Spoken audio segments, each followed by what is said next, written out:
Greetings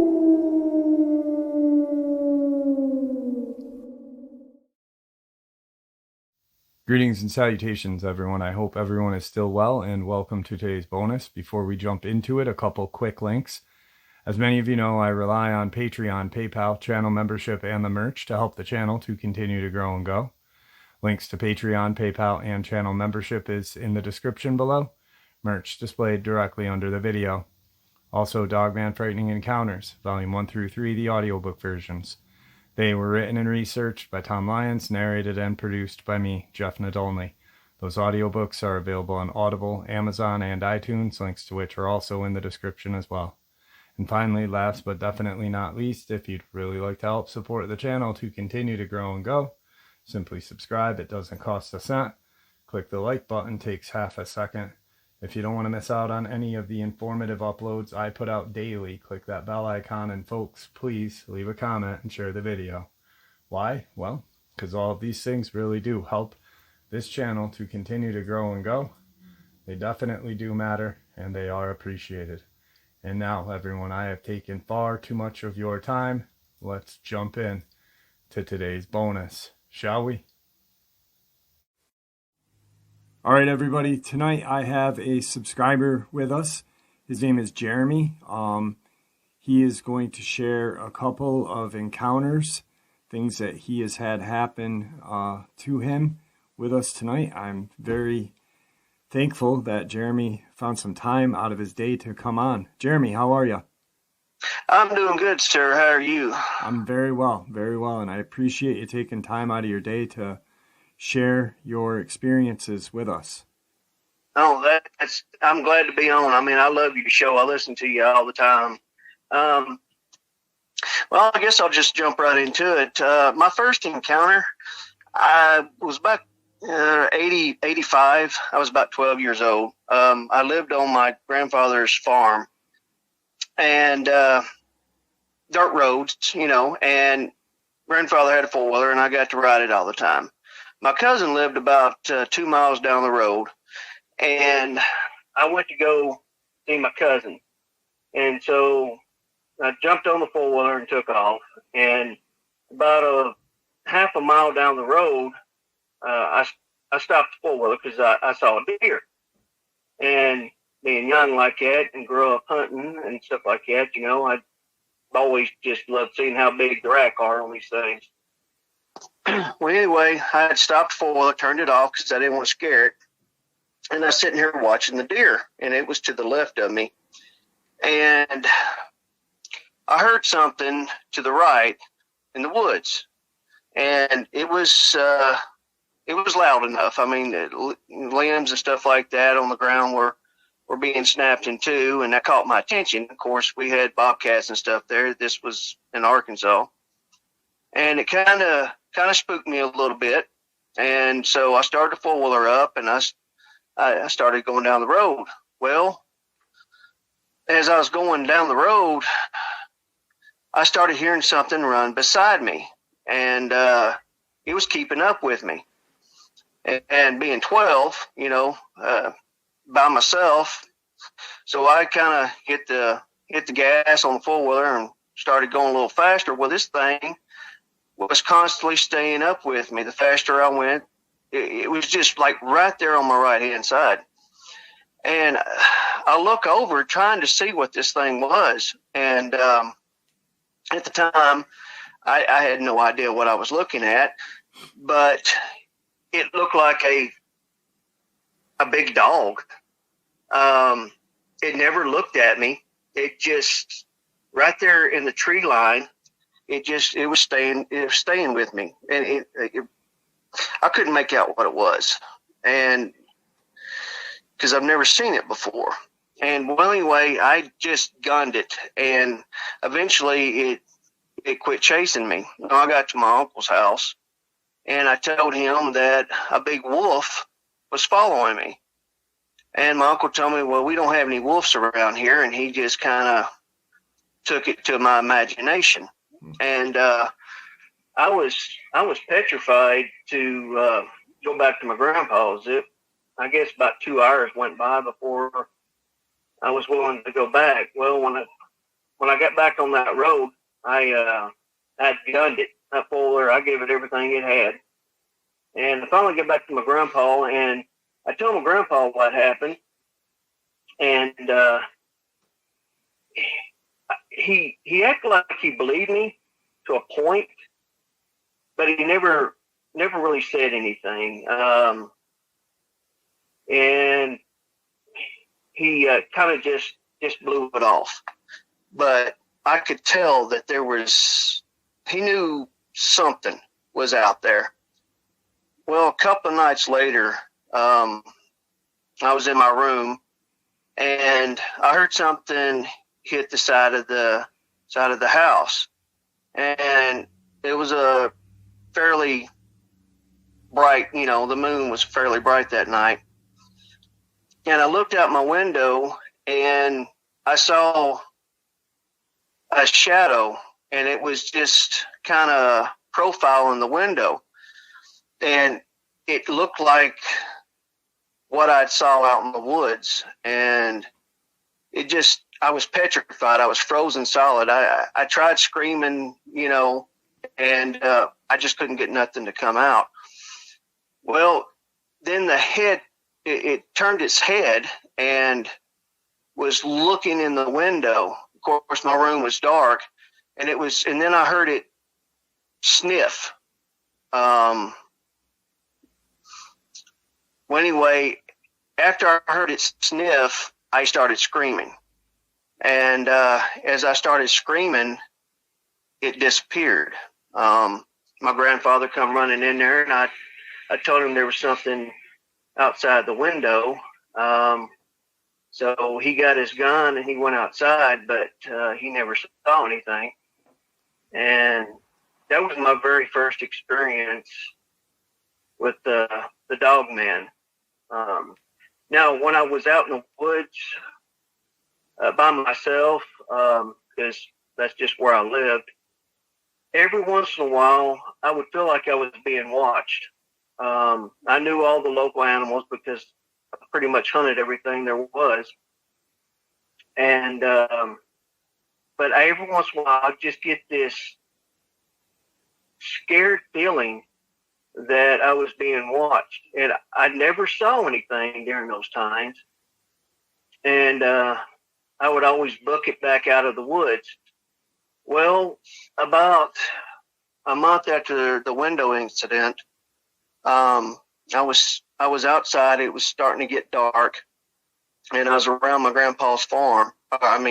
His pond, and I heard something close by in the woods again.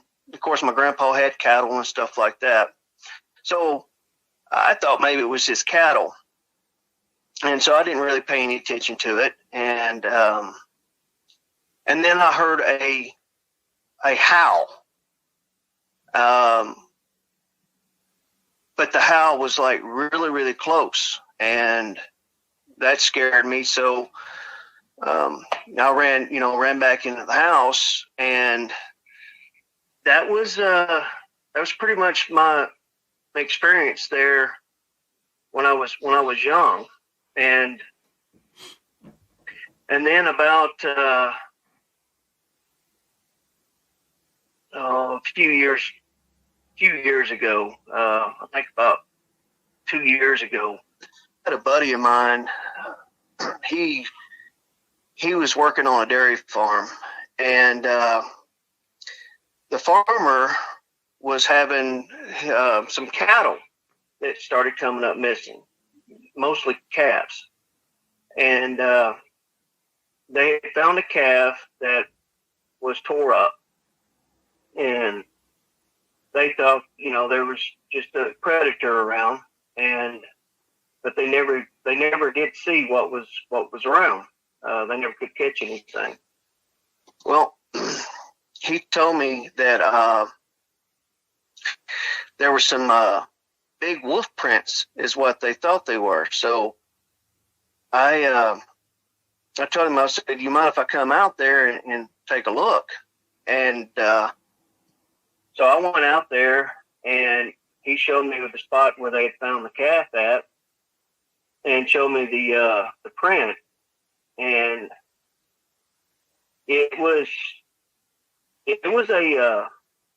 a big print. I mean, the biggest print I ever saw. And I wasn't real familiar with the prints left by, a Dogman or anything like that. But I seen a few pictures that jumped to my head. I was like, Bud, you might have a Dogman. Of course, he didn't believe me. And, well, about a week later, he called me and asked me that about the Dogman. And I said, well, what, why are you asking me about this? And he said that he lived on in a trailer on the property there, and the box on the pole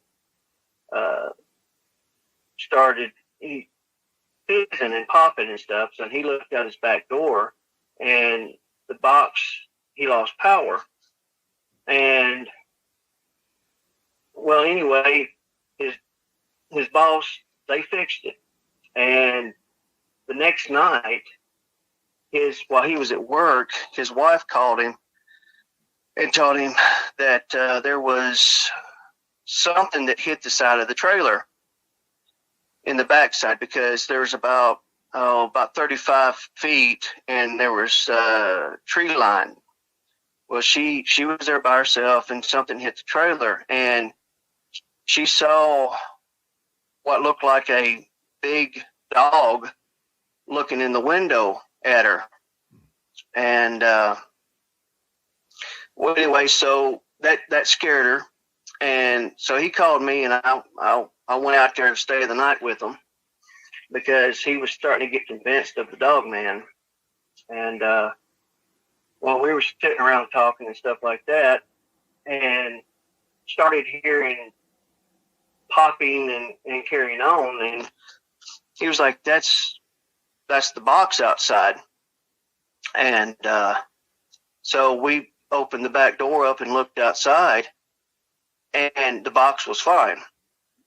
And then off to the right of it, in the darkness, we could hear the popping going on. It's like mimicking or something. And so we get to looking, and we're like, well, that's kind of weird. And we saw something in the darkness move from the right to the left, and we saw these eyes. It seemed like it was about 6-7 foot, and they were kind of an amber-looking color, and just looking at us. And so we shut up the door, and I told him, I said, man, you got a Dogman here. And I said, that's the only thing it can be. I mean, that's all I know it could be. And well, it wasn't long after that. He had actually seen it himself, and they got scared, and he quit his job, and he moved from that, moved back into town, and he's convinced now of Dogman 100%, because he just couldn't explain what he had saw. And there's I have an experience with a Bigfoot. Just happened about 7 years ago. I was out visiting a buddy, and he kind of lived out in the country. And we were all sitting around. It was about springtime, and his daughter was in the backyard, and had doors and windows open because it was spring. It was nice. And we're all sitting around talking. So we all jump up and start running to the back door. Well, he gets to the doorway and he just stops, and I pretty much just pushed him out of the doorway. And his daughter come running up the stairs, and she's crying and carrying on. And he asked her, he says, what's going on? What are you crying? She said that a man tried to get her. And she was about 5 at this time. And, he got her in the house. We all went back in the house. And I asked him, I said, what did you stop for? And he said that when he got to the doorway, there was something he said he couldn't explain, but it's the fence line. The fence was about 3 foot tall or so.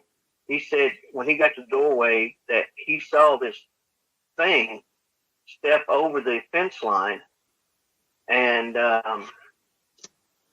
started making to the woods, that's behind the house. Well, I didn't mention that when I pushed him out of the door, I had saw the Bigfoot start to disappear into the tree line. And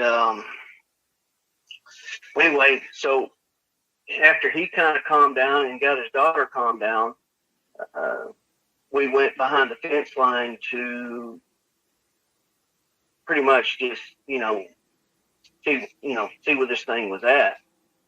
And the grass behind his fence line there, it was about 2 foot tall, wasn't maintained.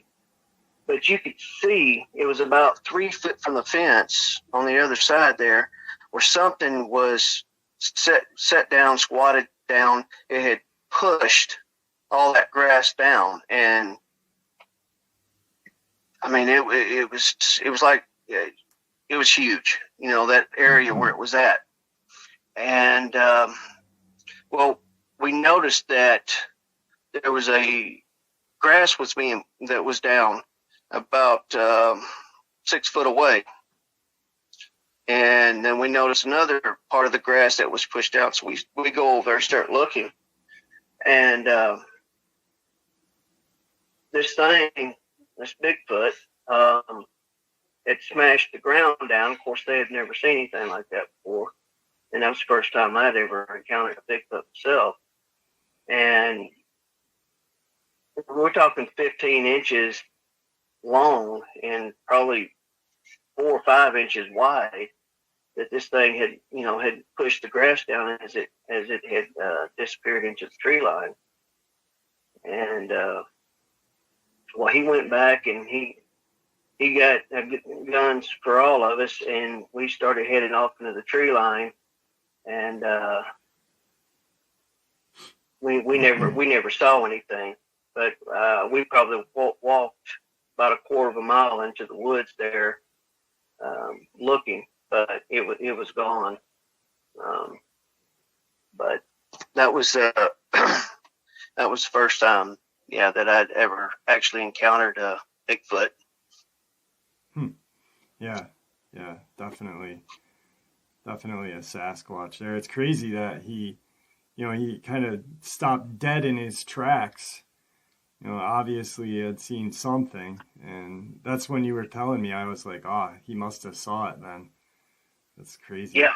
Now, while we talked for a little while before this. You said that your friend had an encounter with what a lot of people are calling crawlers. Do you have permission to share that with us? Oh yeah. This happened about 2 months ago or so. My roommate, he was across the street visiting, and it was about 11 o'clock at night, and he was headed back to the house. Well, they have a carport, a garage, detached to the house next to him.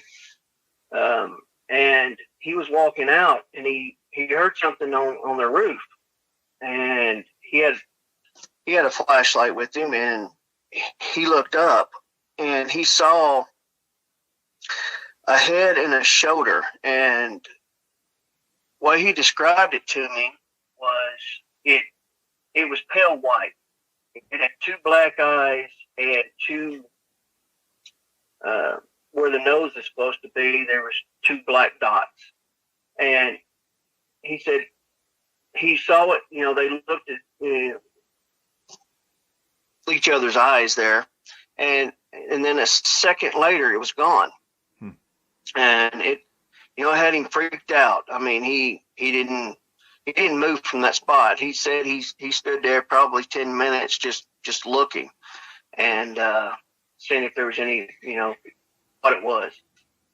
Well, a couple of nights later, he was back across the street, and it was fairly late at night when he decided he was coming back over the house, and he just stepped out on the porch.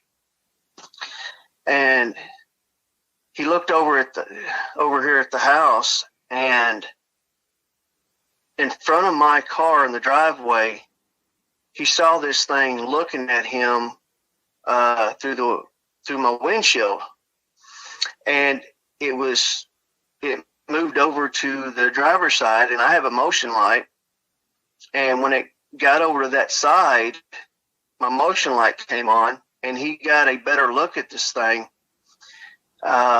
He said it was fairly small, skinny, longer arms than usual, and he said it dug down, and by the time he got over here, it was completely gone, and which explains some things to me, because when I'm here at the house by myself late at night, there's a couple of times that I heard something on my roof, and I'd go out to check it out, and I never saw anything. But it was a couple of different nights that there was something on my roof walking around. And so with what he told me and what I heard, it's the only thing I could think that thing could be. Yeah, absolutely. I mean, one of the things that you were telling me about with your roommate is he had asked the neighbors too if they had seen anything. And well, I went to the neighbor. Yeah, that was me. Okay. I went to the neighbor and told him that without that there's somebody around our houses, and so we went to walking around, and he had some totes in his backyard, and some few other things, and his totes were all open. His stuff was gone through. He said nothing was taken, but I mean, totes was dumped over. The stuff in it was out. So obviously there was something going through his stuff that night, and that was the same night that he said he saw it over here. Kind of hiding behind my car. Right. And it's another important thing with this whole thing. Jeremy and I had talked for a while. Is this area has a small cemetery around it as well, and could it be coming from there? Could it be coming from somewhere else? Who knows? But it's definitely a freaky experience. And if coincidentally, maybe the cemetery is involved, maybe it's not, but it's just it's there, and that's even more creepier, if you ask me. Yeah, the cemetery behind my neighbor across the street, I mean, it's literally just probably 30 feet, behind their house. And they told me a while back that they thought there was somebody in their backyard a few months back.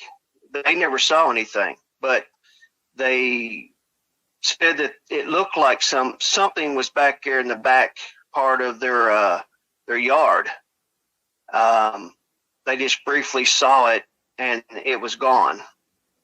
So It's just a lot of weird things, you know. Yeah, Uh, definitely is. Definitely. I mean, I'm almost, and like I said, we had talked about crawlers and, with, what I thought about them. And, I always say that I have theories. I don't claim to be an expert, but part of me thinks these crawler things are, hang out in caves, in cave systems.